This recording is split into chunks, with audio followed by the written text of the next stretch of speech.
They say every house has a story.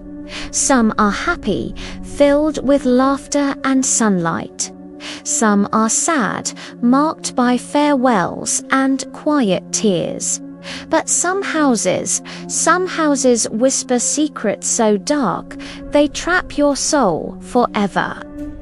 This is the story of one such house, the one I never should have entered. It was a cold, rainy night when I first stepped inside, a foolish dare from friends I can barely remember now. The ancient oak door, heavy and imposing, creaked open on its own as I approached, a silent invitation into the darkness. The moment I crossed the threshold, the wind slammed it shut behind me, the sound echoing like a final judgment. The air inside was thick with something I could not explain, a silence so heavy it felt like it was pressing on my chest, squeezing the air from my lungs. A smell of damp earth, decay, and something else. Something sickly sweet, like old perfume, hung in the air.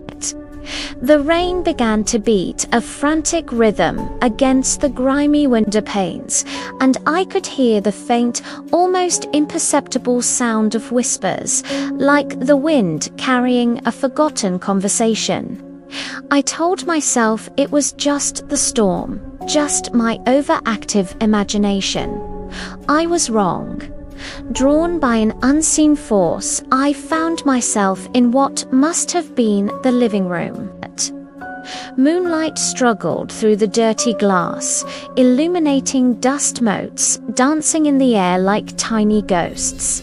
On the floor, scattered like fallen leaves, were old photographs. I picked one up. A family portrait, but their faces were blurred, as if time itself had tried to erase them. In another, a young girl's eyes had been viciously scratched out with a sharp object. A shiver that had nothing to do with the cold ran down my spine. The whispering started, then soft, at first almost inaudible. I strained to hear, thinking it was just the house settling, the old wood groaning under the strain of the storm. But it grew louder, closer, weaving in and out of the sound of the rain. It wasn't the house. It wasn't the wind. The whispers were words, faint and overlapping, and they seemed to come from every corner of the room at once. I wasn't alone.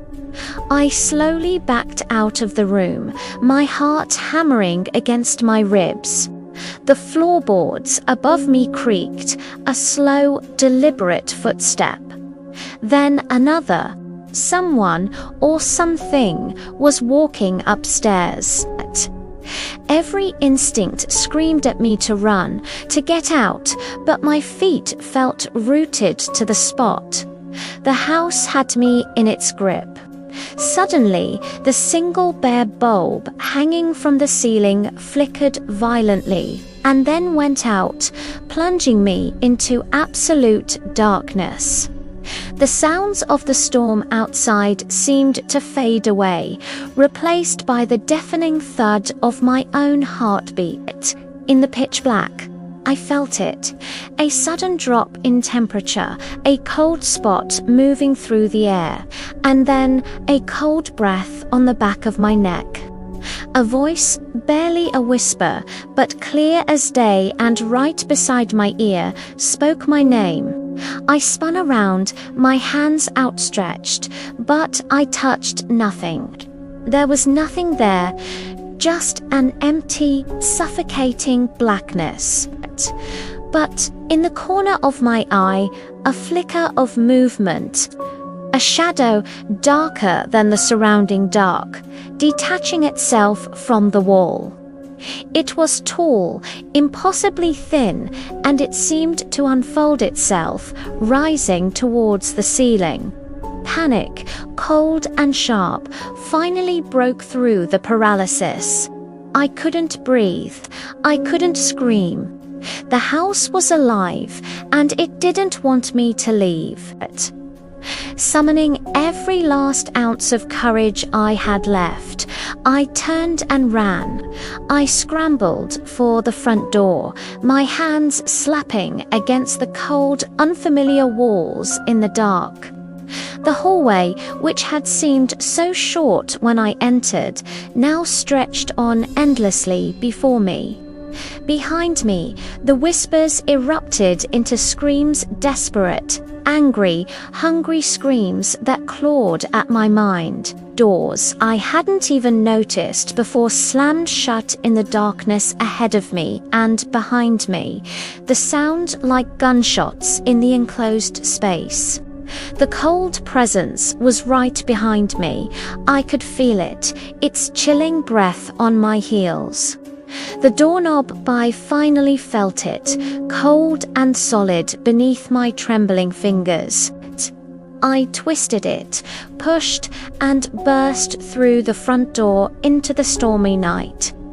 Collapsing onto the wet ground, gasping for air as the thunder cracked overhead. I didn't look back. I just ran until the city lights were in view. They say some places never forget who walks through their doors. They remember your name, your scent, your fear. Even now, on quiet nights when the wind howls just right, I can hear it. The house, it still waits, whispering your name. If you enjoyed this story, hit subscribe and turn on the bell because there are many more whispers waiting for you in the dark.